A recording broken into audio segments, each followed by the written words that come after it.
લોખંડના ઓજારો બનાવતા એક કારખાનામાં 3 જુદા જુદા જુદા જુદા વિભાગમાં 3 કામદારો કામ કરે છે. સમય વેતન પદ્ધતિ પ્રમાણે તેમને દરેકને વર્ષના પ્રથમ અઠવાડિયામાં કેટલું વેતન અપાશે તે નીચેની માહિતી પરથી નક્કી કરવાનું છે. એટલે 3 વિભાગ છે, અ, બ, ક, અને દરેકમાં એક એક કામદાર ક્ષ, ય અને ઝ કામ કરે છે. એટલે XYZ સમજી લો ગુજરાતીમાં.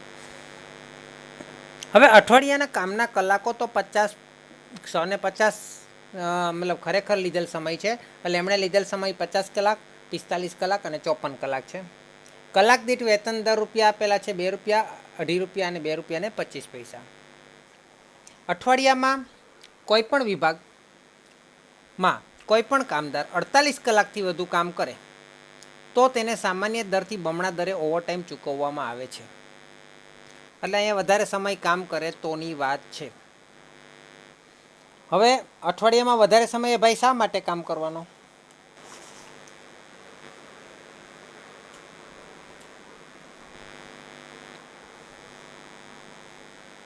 અઠવાડિયામાં 48 કલાકથી વધુ સમય શા માટે કામ કરવાનો?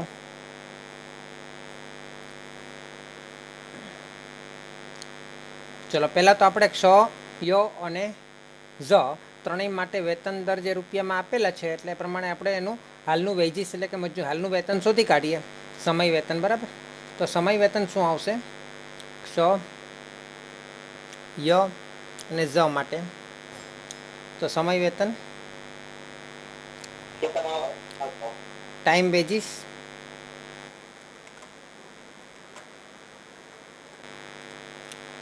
તો સૌથી પહેલાં તો આપણે એનું ઓછા 48 કલાકથી વધુ કામ કરે તો એને વધારે રકમ આપવાની છે. તો 48 કલાક સુધીનું તો ગણતરી કરી લઈએ આપણે, હે ને. તો 48 કલાક સુધીની ગણતરી કરી લઈએ તો એ લોકોએ સામાન્ય કલાક કેટલા થાય? સામાન્ય કલાક એટલે 48 અથવા 48થી ઓછા.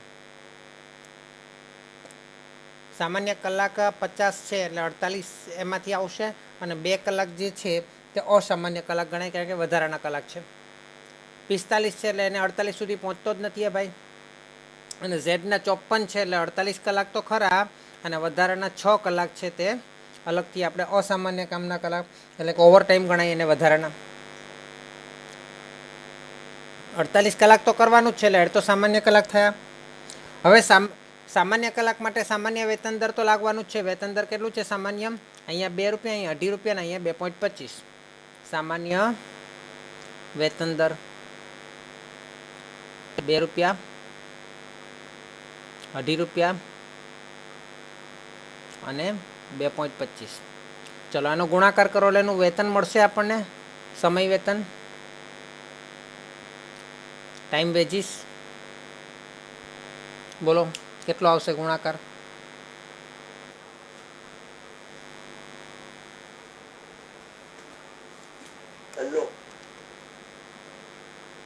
હા બોલો. 96, 48 દુ 96, પછી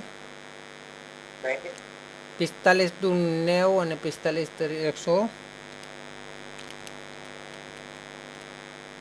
112.5. 50 કહેવાય ને, પૈસા છે, રૂપિયા પૈસા, એટલે 48 ગુણ્યા 2.25, 108 રૂપિયા. ઓકે, એટલે આટલું વેતન તો એને મળવાનું જ છે, સામાન્ય વેતન.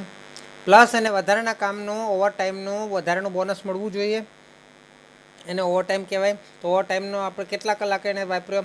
ઓવર ટાઈમ 2 કલાક. હવે ઓવર ટાઈમનો સમય, ઓવર ટાઈમનું વેતન દર કેટલો છે? ઓવર ટાઈમનું વેતન દર તો કે અહીંયા કીધેલું છે બમણા દરે, એટલે જેટલું પહેલાંમાં આપતા હતા એટલું જ અહીંયા આપવાનું, બીજું આપવાનું. એટલે અહીંયા બીજું 2 રૂપિયા આપવાના, એટલે કુલ 4 રૂપિયા આપવાના થતા હતા. 2 રૂપિયા ત્યાં આપતા હતા, આ વધારાનું કામ કરે એમાં ડબલ આપવાના, એટલે 4 રૂપિયા આપવાના. એટલે બરાબર છે ને. એટલે ઓવર ટાઈમ અહીંયા ગણી લીધો છે એટલે આપણે 4 રૂપિયા જ ગણીશું ને, કારણ કે પહેલાંમાં તો 48 જ લીધેલા છે. આ વધારાના કલાક માટે આપણે ડબલ ગણવા પડશે. અહીંયા તો ઓવર ટાઈમ છે જ નહીં ભાઈનો, અને અહીંયા 2.25ના 4.5 રૂપિયા થશે. હવે આ બંનેનો ગુણાકાર કરીએ. 4 દુ 8 રૂપિયા તેને ઓવર ટાઈમના મળશે, આને ઓવર ટાઈમનો 1 રૂપિયો પણ નહીં મળે, અને આને 6 ગુણ્યા 4.5 27 રૂપિયા મળશે ઓવર ટાઈમના. આમ કુલ આ ભાઈને કેટલા મળશે? 96 + 8 કુલ કેટલા મળશે? 96 + 104 મળશે. અને આ ભાઈને 112.5 + 0 એટલે 112.5 જ મળશે. અને આ ભાઈને 108.00 + 27 એટલે 135 રૂપિયા મળશે. આ રીતે આપણે વેતન દર શોધવાનું હતું ઓવરટાઈમનું, એ આપણે શીખવાનું હતું આ દાખલામાં. ક્લિયર થયું બધાને? પ્રશ્ન નંબર 7. એક કામ અંગે સમય વેતન પ્રમાણે 8 કલાકનો સમય આપવામાં આવે છે. જ્યાં 8 કલાક છે, 9 કલાક નથી. એક કામદાર કાર્ય વેતન એટલે કે પારિમાણિક વેતન યોજના હેઠળ અહીં 9 કલાક છે, અહીંયા 9 કલાક જ છે, બરાબર છે. હા, 9 કલાકનો સમય આપવામાં આવે છે. એક કામદાર કાર્ય વેતન પારિમાણિક વેતન યોજના હેઠળ 6 કલાકમાં કાર્ય પૂરું કરી નાખે છે, તો તેને કલાકના 50 પૈસા વેતન મળે છે. તેને કલાકના 50 પૈસા વેતન મળે છે, એટલે વેતન દર 50 પૈસા છે. માલ સામાનની કિંમત 8 રૂપિયા છે. એ આપણે છેલ્લે પડતર ગણતરી વખતે કામ લાગશે. અને કારખાના પરોક્ષ ખર્ચ પ્રત્યક્ષ મજૂરી ખર્ચ પર 100% જેટલો છે. એટલે જેટલો આપણે પ્રત્યક્ષ મજૂરી ખર્ચ આવશે તેટલો જ કારખાના પરોક્ષ ખર્ચ લેવાનો છે. નીચેની યોજના હેઠળ કારખાના પડતરની કિંમત શોધવાની છે એકમ દીઠ, કારણ કે અહીં કુલ એકમો આપેલા નથી. તો પહેલાં તો આપણે ટાઈમ વેજીસ જોઈ લઈએ, એટલે કે સમય વેતન પ્રથા પ્રમાણે કેટલું એને વેતન મળશે. સમય વેતન એટલે કે ટાઈમ વેજીસ પ્રમાણે લીધેલો સમય ટાઈમ ટેકન ગુણ્યા વેતન દર R. કેટલો સમય લીધો હોય ભાઈએ? 6 કલાકમાં કાર્ય પૂરું કરી નાખ્યું. અને વેતન દર 0.50 રૂપિયા ગણાય. પૈસા 50 પૈસા એટલે 0.50 રૂપિયા ગણાય, એટલે 3 રૂપિયા થાય. હવે સમય વેતનનો આપણે એલસી યોજનામાં પણ કામ આવશે અને રોવેન યોજનામાં પણ કામ આવશે. કાર્ય વેતન ગણી લઈએ. કાર્ય વેતનની અંદર તો સિમ્પલ છે, જેટલા કામના કલાકો છે બધા જ લેવા પડશે. કાર્ય વેતન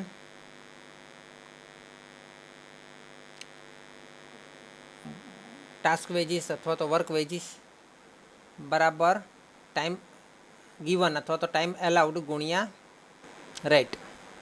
એને કેટલો સમય આપવામાં આવેલો? 9 કલાક ગુણ્યા 50 પૈસા એટલે કે 0.50 રૂપિયા, એટલે 4.5 રૂપિયા એને વેતન દર મળે. 4.5 એટલે 4.50, 4 રૂપિયા ને 50 પૈસા. હવે થોડી જગ્યા રાખું છું, નહીં આપણે ગણી કાઢીએ તો પણ ચાલશે.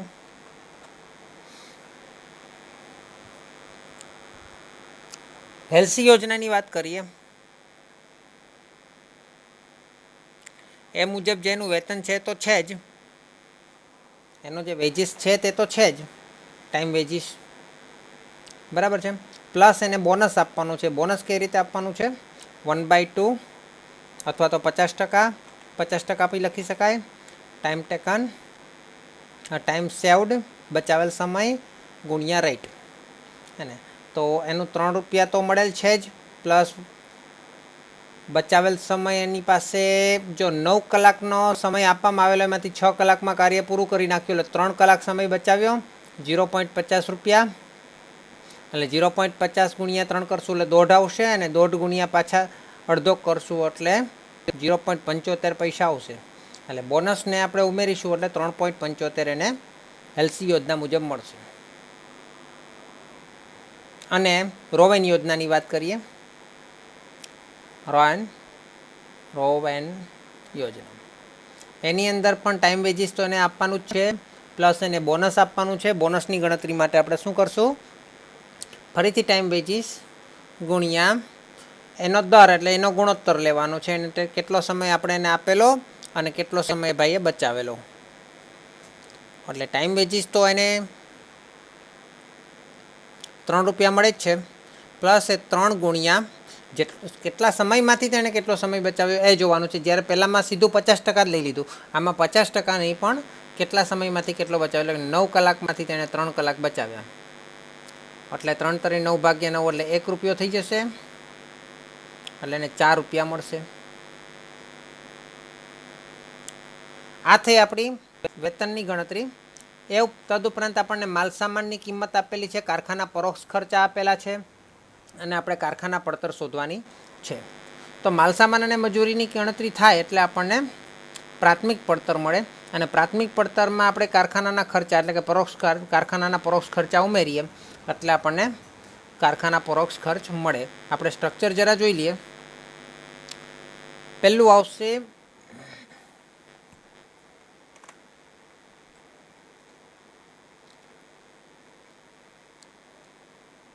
નોર્મલી સૌથી પ્રથમ પ્રત્યક્ષ માલ સામાન આવે.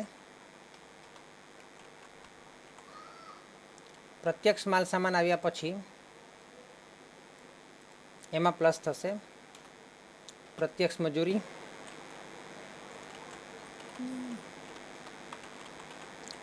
અને ત્યાર પછી કોઈ પ્રત્યક્ષ ખર્ચા હોય તો એ લેવાના હોય, પરંતુ ખાસ નથી, અહીંયા આપેલ નથી. અને ત્યાર પછી આ બંનેનો જે સરવાળો થાય તેને આપણે પ્રાથમિક પડતર કહીએ.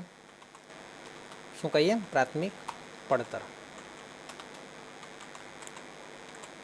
હવે એમાં ફરીથી આપણે કારખાનાના પરોક્ષ ખર્ચા ઉમેરવાના.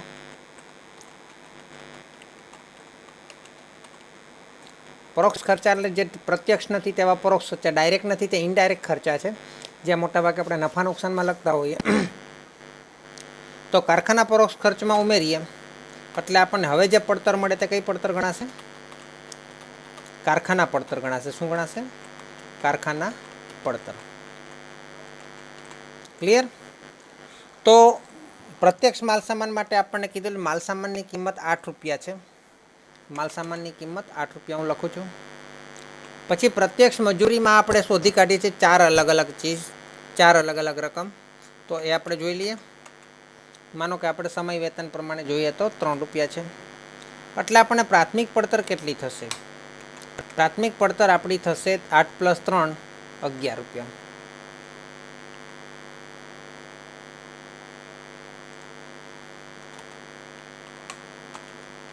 હવે કારખાના પરોક્ષ ખર્ચ માટે આપણને કીધું પ્રત્યક્ષ જે મજૂરી ખર્ચ છે તેના 100%, એટલે જેટલા પ્રત્યક્ષ મજૂરી ખર્ચ છે તેટલા જ કારખાના પરોક્ષ ખર્ચ થવાના છે. એટલે એ પણ 3 રૂપિયા થશે. એટલે કુલ કારખાના પડતર સમય વેતન પ્રથા મુજબ કેટલી આવશે? 11 + 3 14 રૂપિયા. આ રીતે આપણે બધી જ ગણતરીઓ કરી શકીએ. તો હું લાઈન આપી દઉં.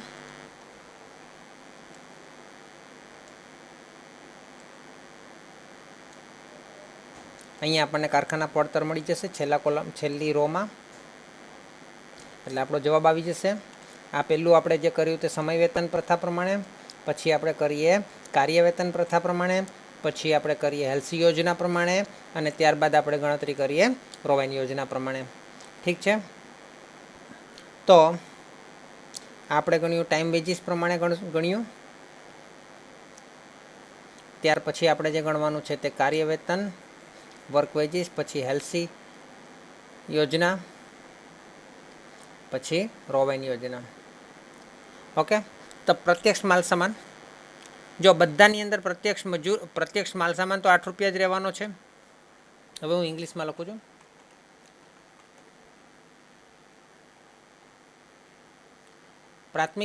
પ્રત્યક્ષ મજૂરી આની અંદર 4 રૂપિયા 50 પૈસા છે, જ્યારે આની અંદર 3 રૂપિયા 75 પૈસા છે, અને આની અંદર 4 રૂપિયા 50 પૈસા, 4 રૂપિયા પૂરા છે. તો અહીંયા 8 ને 4 12 રૂપિયા 50 પૈસા થશે. અહીંયા 8 ને 3 11 રૂપિયા 75 પૈસા થશે, અને અહીંયા 8 ને 4 12 રૂપિયા પૂરા થશે. કારખાના પરોક્ષ ખર્ચ પ્રત્યક્ષ મજૂરીના 100%, એટલે જેટલી પ્રત્યક્ષ મજૂરી છે તેટલા જ એની અંદર ઉમેરવાના. એટલે અહીંયા રૂપિયો પૂરો થશે, એટલે 4 5 6 ને 7 17 રૂપિયા થઈ જશે.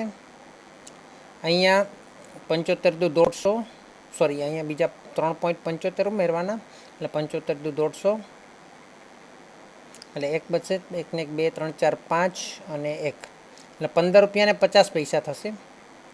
જ્યારે અહીંયા 4 દુ 8 સોરી 4 રૂપિયા મજૂરી લાગશે.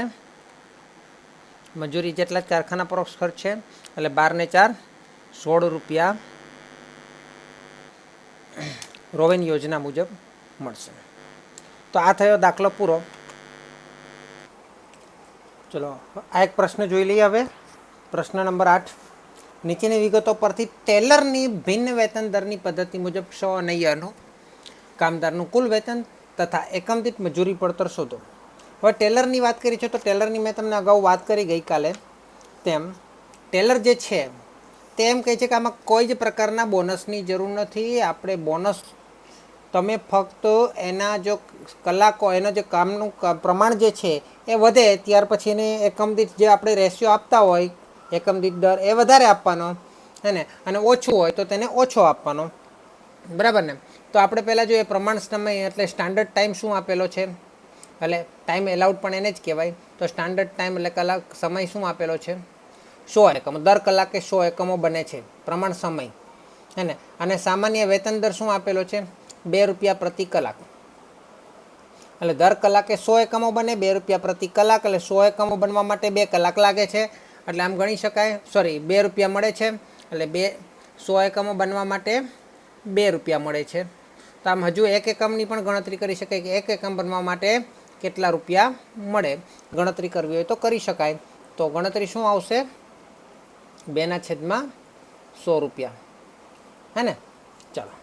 ભિન્ન વેતન દર પ્રમાણિતથી નીચા ઉત્પાદન માટે કાર્ય વેતનના 80% અને પ્રમાણિત જેટલા ઊંચા ઉત્પાદન માટે કાર્ય વેતનના 120%. હવે કાર્ય વેતનનું એવું છે કે જો એકમો હોય તો આપણે એકમ સાથે ગણતરી કરવી પડે હે ને. તો કાર્ય વેતન જે છે વર્ક વેજીસ એનું સૂત્ર શું છે કે કેટલા એકમો બને છે. તો અહીંયા એકમોનું ખાસ આપેલ નથી, હા આપેલ છે. કોઈ 8 કલાકના દિવસમાં ક્ષએ 700 એકમ બનાવ્યા છે હે ને. તો એક્સ માટે કરેલા એકમો ગુણ્યા તેનો એકમ દીઠ દર.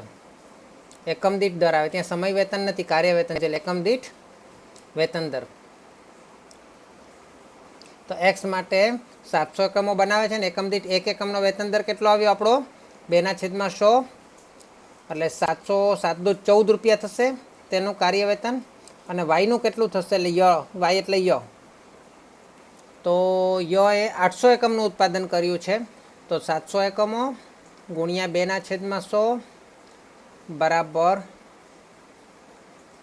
800 એકમો છે ને. તો 800 દુ 1400 800 દુ 1600 ના છેદમાં 0 એટલે કેટલા આવશે 16 રૂપિયા આવશે. તો કાર્ય વેતન પ્રમાણે એને 14 રૂપિયા ને 16 રૂપિયા મળવા જોઈએ. પરંતુ તકલીફ શું છે,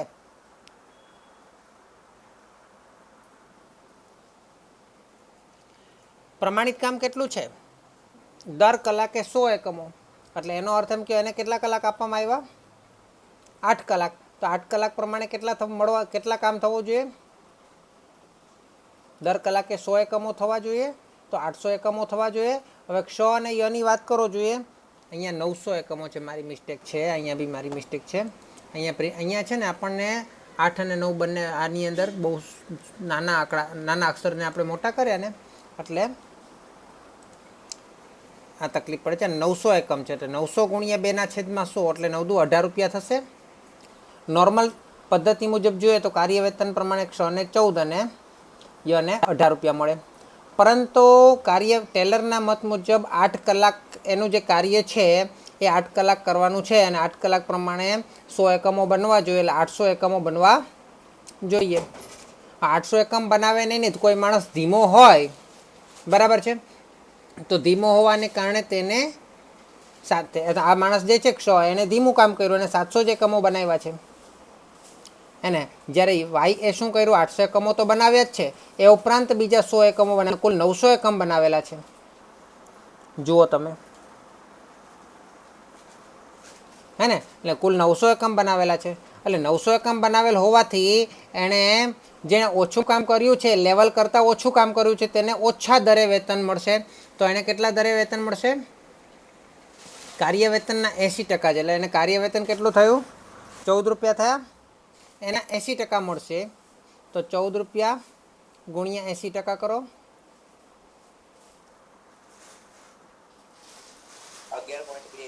11.20 બરાબર છે. અને 900 જે છે તો 900 એ પ્રમાણિત જેટલા ઊંચા ઉત્પાદન માટે કાર્ય પ્રમાણિત કરતાં ઊંચા માટે કેટલા 120% કીધા છે. તો 900 છે એના માટે કેટલું વેતન મળે છે? 18 રૂપિયા મળે છે. એના 120% કરો.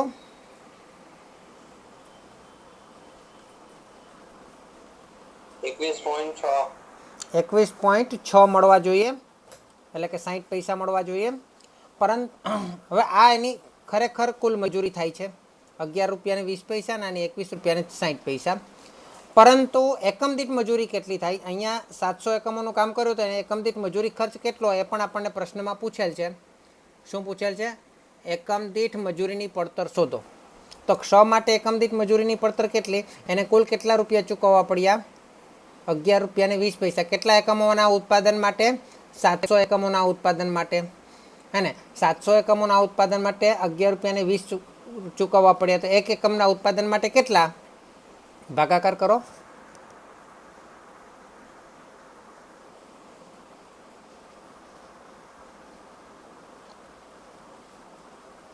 0.016 રૂપિયા. એટલે એને પૈસામાં કરીએ તો 1.6 પૈસા. એક એકમના 1.6 પૈસા થયા. વાયને કેટલા ચૂકવવા પડ્યા? 21 રૂપિયા 60 પૈસા. એક એકમના કેટલા ચૂકવવા પડ્યા?